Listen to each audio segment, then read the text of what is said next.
Very good morning, everyone. Today is the turn of honeysuckle. Okay, we will read this lesson a different kind of school. Okay, आज ये हम नया lesson करेंगे एक school जो बहुत अलग तरीके का है. वो कैसे अलग तरीके का है we will find out when we go through the story. Normally आप स्कूल आपको पता ही है कैसा होता है. जैसे आप स्कूल जाते हो, you know what happens there. You study there, you play there, you do competitions, you go to library and many things you do there.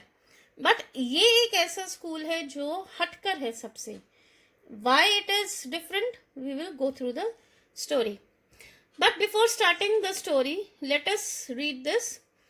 Do you know these words? क्या आप इन words को जानते हो? अगर नहीं, then you just find out the meanings of all these words. वो कौन कौन से words है? Bandage, crutch, cripple, honor, misfortune and system. Look at the pictures in this unit and guess in what way this school may be different from other schools. इसमें ये बोला है कि पिक्चर देखकर आप ये गेस करो कि ये स्कूल दूसरे स्कूल से डिफरेंट कैसे है. Okay, now let us read it. Paragraph 1. I had heard a great deal about Miss Bean's school, but not till last week did the chance come to visit it. Who is I here? I वो person है जिसने ये story लिखी हुई है, and he is Mr. Lucas. E.V. Lucas. वो अपना experience share कर रहे हैं हमारे साथ कि उन्होंने मिस बीन के स्कूल के बारे में बहुत कुछ सुना था, बट उन्होंने सुना ही था, लेकिन लास्ट वीक वो उनके स्कूल गए और उनको देखने को वहाँ पे बहुत कुछ मिला. Okay, when I arrive there was no one in sight but a girl of about 12. Her eyes were covered with a bandage and she was being led carefully between the flower beds by a little boy who was about 4 years younger. She stopped and it looked like she's asked him who had come. He seemed to be describing me to her. Then they passed on.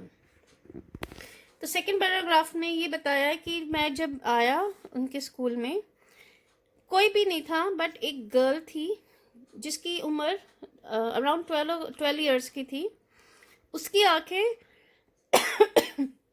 Excuse me, उसकी आंखें covered थी bandage से, means उसकी eyes को cover किया गया था.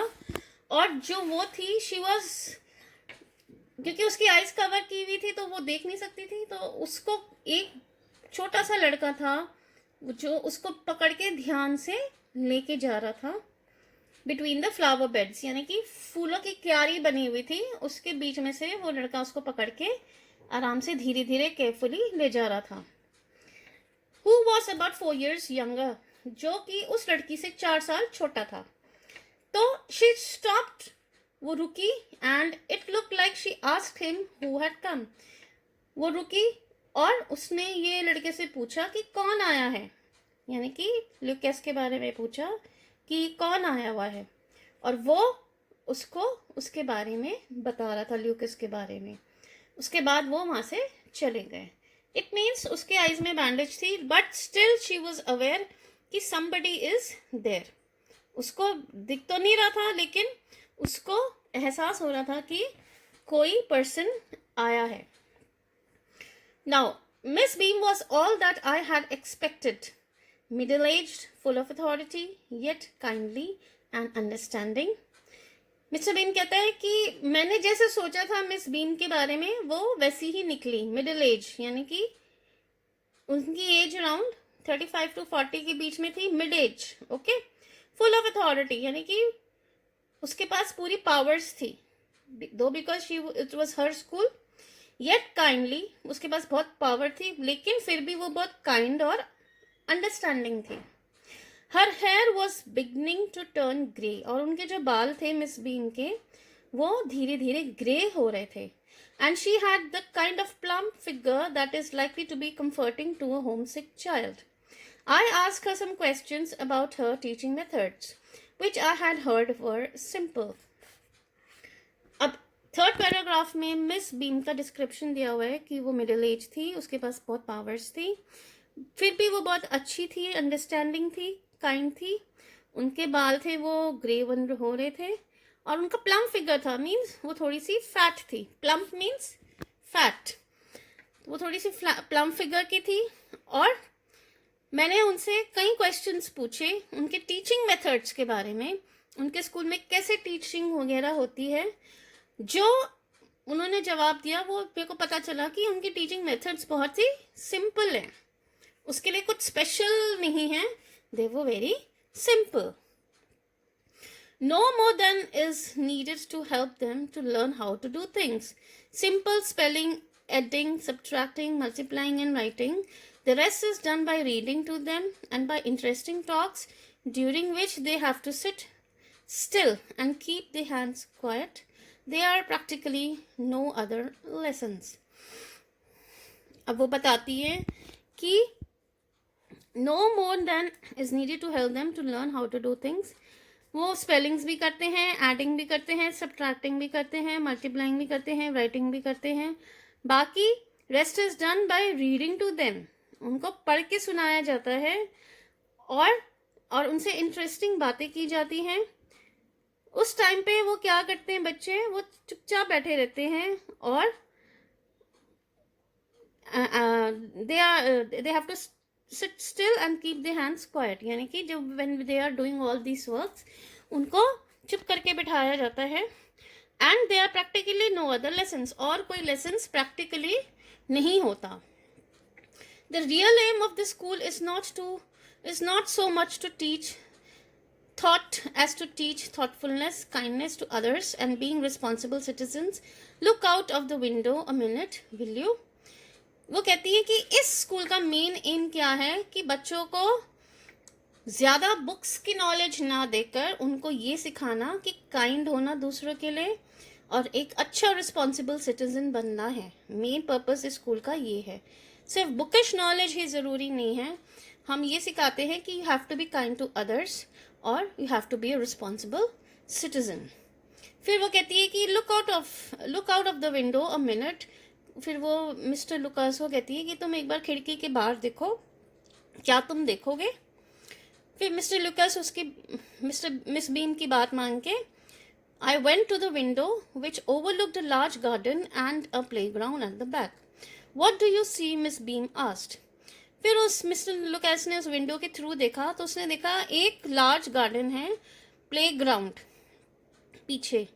तो मिस बीम कहती है आपने ये लार्ज गार्डन में क्या देखा. ओके वो मिस्टर लुकास से पूछती है.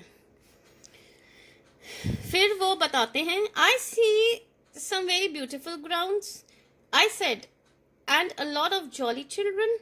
It pains me though to see that they are not also healthy and active looking. When I came in I saw one poor little girl being led about. She had some trouble with her eyes. Now I can see two more with the same difficulty. And there is a girl with a crutch watching the others at play. She seems to be a hopeless cripple. वो कहते हैं मैंने क्या देखा, मैंने ये देखा कि बहुत ही सुंदर ब्यूटीफुल ग्राउंड्स हैं और बहुत से बच्चे जॉली चिल्ड्रन हैं वहाँ पे खेल रहे हैं. इट पेन्स मी दो. कहते हैं मेरे को फिर भी बहुत दर्द हुआ क्योंकि वो जो बच्चे हैं वो इतने हेल्दी नहीं हैं. They are not also healthy और एक्टिव लुकिंग भी नहीं है. Means they are not very active not they are very healthy. तो ये देख के मुझको बहुत पेन हुआ. और मैं जब यहाँ पे आया तब मैंने एक छोटी सी गरीब लड़की देखी थी जिसको पकड़ के कोई ले जा रहा था. उसकी आईज में कुछ ट्रबल थी. और अब मैं ये देखता हूँ कि दो बच्चे और हैं जिनको सेम डिफिकल्टी है, यानी कि उन्होंने भी अपनी आईज कवर की हुई है. और एक गर्ल है with a crutch watching the others at play. Crutch means crutch वो होता है ना जो पर्सन वॉक नहीं करता, वो जो एक सहारा लेके जो चलते हैं उसको क्रच कहते हैं. जो वो एक गर्ल है वो क्रच की हेल्प से चल रही है और वो दूसरों को देख के दूसरों को खेलता हुआ देख रही है. और मुझको लगता है कि शी इज़ होपलेस क्रिपल, यानी कि वो बेचारी होपलेस है, मतलब कोई उम्मीद नहीं है, शी इज़ इन पेन। अब मिस बीम जोर से हंसती है। Oh no, she said, she is not really lame, this is only her lame day, the others are not blind either, it is only their blind day. अब Miss Beam जो response करते हैं Lucas, उसको सुनकर बहुत हंसती है, कहती है नहीं नहीं, वो सच्ची में लंगड़ी नहीं है, लेम मीन्स जो चल नहीं सकता, नहीं नहीं वो सच्ची में लंगड़ी नहीं है, ये तो आज उसका लेम डे है। और जो दूसरे हैं वो कोई सच्ची में अंधे नहीं हैं, ये उनका ब्लाइंड डे है। यानी कि वो डेज उन्होंने अपने चूज किए हुए हैं कि आज लेम डे बनाएंगे, आज ब्लाइंड डे बनाएंगे। उसमें क्या होता है कि वो अपनी आइज कवर करते हैं, दो दे कैन सी, वो उनका ब्लाइंड डे हो जाता है। और कई बच्चे हैं जो क्रच की मदद से चलते हैं, दो they can walk, in reality वो चल सकते हैं, लेकिन वो ऐसा फील करना चाहते हैं कि they are making this lame day. I must have look very surprise for she laughed again. मैं तो बहुत, वो उसकी ये बात सुन के मैं तो बहुत सरप्राइज हो गया और वो दोबारा हंसने लग गई। This is very important part of our system to make our children appreciate and understand misfortune. We make them share in misfortune too. Each term, every child has one blind day, one lame day, one deaf day, one injured day and one dumb day. वो कहती है कि ये हमारा जो system है school का, उसका एक बहुत ही इम्पॉर्टेंट हिस्सा है कि हम अपने बच्चों को ये सिखाते हैं कि लाइफ में मिसफॉर्च्यून को कैसे अप्रिशिएट करें। मिसफॉर्च्यून मीन्स बैड लक या खराब कंडीशंस में लाइफ को कैसे अप्रिशिएट करें। तो हम हर टर्म में कभी हम एक दिन हम ब्लाइंड डे बनाते हैं, कभी एक दिन हम लेम डे बनाते हैं, एक दिन हम वन डेफ डे बनाते हैं, डेफ मतलब जो जिनको सुनता नहीं है, एक दिन हम इंजर्ड डे बनाते हैं और एक दिन हम डम डे बनाते हैं। Okay, so that our children can appreciate. During the blind day, their eyes are bandaged absolutely and they are on their honor not to peep. कहते हैं कि ब्लाइंड डे के दिन हम अपनी बच्चों की आइज को एकदम टाइट बांध देते हैं और उनको हम ये कहते हैं कि तुम इसमें से भी देखना मत, ठीक है। The bandage is put on overnight so they wake blind. कहते हैं कि रात को ही हम ये बैंडेज लगा देते हैं ताकि अब जिस सुबेरे वो उठे तो वो ऐसे ही उठे, बैंडेज के साथ ही उठे। This means they need help with everything, मतलब जिसको दिखेगा नहीं फिर उसको वो डिपेंडेंट हो गया, उसको हर चीज़ के लिए हेल्प चाहिए। So other children are giving the duty of helping them, तो दूसरे पर्सन को या दूसरे बच्चों को हम ड्यूटी देते हैं कि मदद करें जिसने ये बैंडेज लगाई हुई है और उनकी जहाँ वो जाना चाहते हैं उनको आने जाने में मदद करें। They all learn so much this way, both the blind and the helpers. और दोनों ही, जो ब्लाइंड बनने का ब्लाइंड बना है वो भी बहुत कुछ सीखता है और जो उनकी मदद कर रहे हैं वो भी बहुत कुछ सीखता है। So today we will do up to here, up to 9th paragraph, and we will finish this lesson tomorrow. So what you do the word meanings given here, all the word meanings in your notebook. Thank you.